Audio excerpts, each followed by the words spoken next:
Hello, and welcome to the Fundamentals of Lute Playing. My name is Laudon Schuett, and today we're going to take a look at the second piece of music that you'll be playing in this series. I hope you all really enjoyed playing your first piece, and obviously if you're not ready to move on to the second piece, this is a great place to pause. There'll be other videos coming up that are on more general topics, things like accent-based fingerings, articulation, talking about rhetoric and things like that. And you can enjoy those videos while you continue to work on your first piece. So don't feel like just because this video came out, you should be already done with that first piece, especially if you are an absolute beginner. Like I said in that video, it can sometimes take months, maybe a month or two to get that first piece down. So don't feel rushed. This is just getting the material out so that some of our more advanced players can move on to the next step. So for your second piece, I've chosen a treble from the Folger Dowland manuscript. The links to this piece will be in the description. I'll also post a comment with the links. As always, it will be provided in French lute tablature as well as Italian lute tablature. This will be the last treble where I provide a standard notation translation. Going forward, I would like you guys to make your own. I think that's part of the learning process. So if you can print out or pull up your Greensleeves, I just want to talk about a few things. If you have not watched the episode that I did on shifts, so being able to shift around the instrument, I would highly recommend going and watching that, especially if you're an absolute beginner. And then the episode on ornaments, the shake. Now, as a reminder, for those absolute beginners, you do not need to do any of the ornaments in this piece. Now, some of you looking at this may notice that I have removed and changed a few things for pedagogical reasons from the original version of this piece. There are a few places in the original piece where multiple notes are played. There are a few other ornaments that are in there, and I've removed those to sort of simplify things and keep a sort of gentle ascension through the pedagogical process. But you can go look at the source to add those back in if you would like. But I thought this would be a good thing for people to play, whether they're absolute beginners or whether they're more advanced players. They can kind of meet on this and approach it in their own way. So if you've got the score in front of you, I think the first thing I would just like to say is that I have put fingerings in, and as a reminder to the more advanced players, you can change the fingerings. I am making a companion video to this one where I talk about accent-based fingerings. I might watch that before you start changing things, just so you have an idea of what the sort of mindset was for a Renaissance musician. It doesn't mean that there weren't exceptions, and I will talk about those in that video, but just so you have the knowledge before you start changing things. There are a few spots that I'd like to talk about in here that some people may find challenging. For example, measure 8 going into measure 9. If you look at measure 8, we go, and then there is a shift to the 7th fret from here. So we're going from 4th position to 7th position. I would practice this the same way you practice the opening shift. All of those things that we talked about in the shift video will still be relevant in measures 8 to measure 9. One other spot that I think is worth mentioning, just because the fingerings are a little weird and people may go, well, what was he thinking here? And of course you can change the fingerings if you would like, as long as you are confident that you've got a good answer that will work for you. Measures 22 into 23. So if we take a look at measure 22 and 23, you'll see that I'll play measure 22 slowly.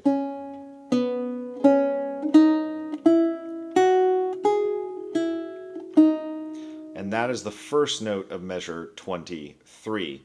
So what I've done is I've used the second finger and the fourth finger to end 22. So the last two notes of 22, I go 2, 4, and then on the first note of 23, I'm going to tuck the first finger in a little bit onto the second fret, and then that's going to put me in to second position for the next measure. So I'll do that again. So the last two notes of measure 22 go 2, 4, and then you're going to bring your first finger onto the second fret of the second string, and then you're going to open your hand into second position. That might feel a little bit funny at first. An alternate fingering for absolute beginners who are really struggling with that. One thing you could do, which is totally fine. I think it might be a little challenging to add the shift in, but it may be easier than what I wrote. So what you would do is you'd play measure 22 the way I've gotten written, but on the last two notes, switch to 1 and 2, and then you're set up like that.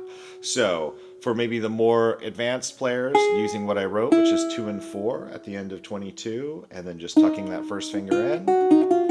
Or if you're an absolute beginner and you're really struggling with that, you can play the last two notes in measure 22 with 1 on the second to last note and 2 on the last note before proceeding with the fingerings that are written there. Let's see. So just as a general reminder, for absolute beginners, I would love it if you've got sticky notes. And what I'd like you to do, if you haven't watched the video, or just as a reminder from watching the first video, I'd love it if you literally start with one note. And you just go very, very, very slowly. And after that one note is sounding really, really comfortable, you add the next note. And you're counting out loud at this stage. So you're playing very, very slowly. You're maybe doing something like this. You're going 1 and 2 and you just do it over and over. 1 and 2 and once that's really comfortable, you add the 3. 1 and 2 and 3. 1 and 2 and 3. If you want to add the ornaments in. Learn the whole piece very, very slowly, and then do the process again, bringing the tempo up.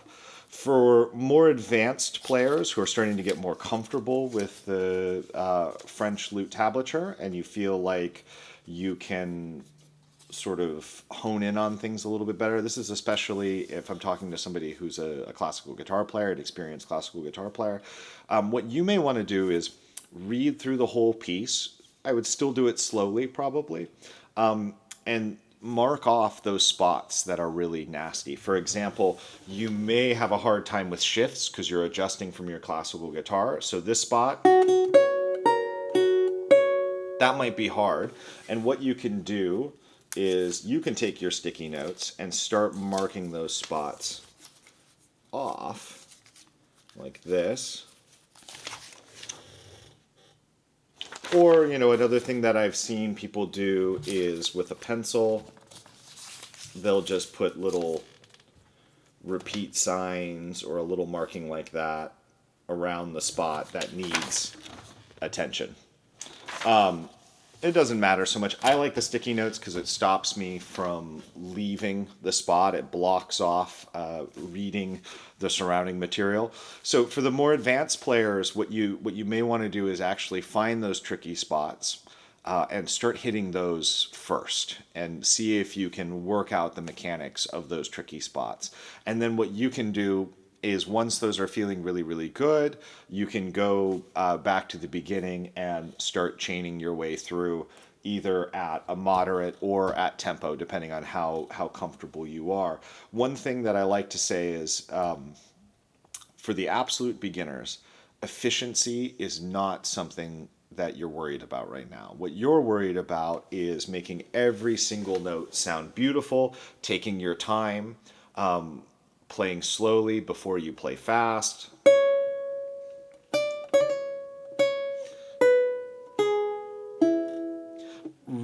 really making sure that everything sounds good. For more experienced players or people that have played plucked instruments for a long time, you may want to hone in on these difficult spots first, and then that way you can move a little more quickly through the entire piece as you go. One of the things we'll talk about more in more depth in a future video is how to learn a piece of music, and I think it is a little bit different for beginners versus maybe an advanced student versus like a professional. You know, if you're a professional, efficiency does become important. You do need to watch your time. But I would say that for experienced amateurs, let's say, you know, you have young children in the house or you have a busy work life, becoming efficient is also a wonderful thing.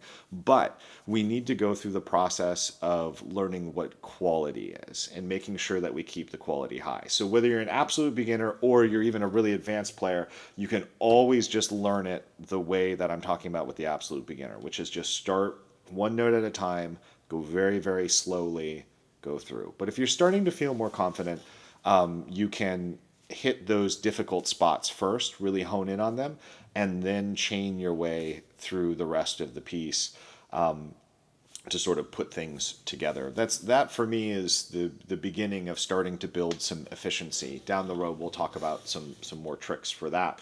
Let's see, is there anything else that I wanted to mention? I think it would be great for everybody to watch the video that I'm releasing simultaneously with this one, which is on accent-based fingerings, to just sort of explain where the right-hand fingerings come from and where the left-hand fingerings come from. That'll give you a little bit more knowledge. I'm also going to include a link to a recording of my duo and I performing this with the lyrics, with the singing. I think this recording is now from quite a while ago. I think I had hair back then. So, but I think it's a good recording still. It holds up. Someday we'll have to do another one. But that'll be there for you to hear. And I think that's it. If anyone has any questions, please put them in the comments. I just kind of want to make sure that you have a little more material to work with if you finished up that first piece. So try out these practice tips and work your way through. Let me know if you have any questions. If you are enjoying this channel and you would like to keep up on the videos, the best way you can support me, as always, is to subscribe. And I will wish you happy practice and happy looting, and I'll see you for the next episode. Bye-bye.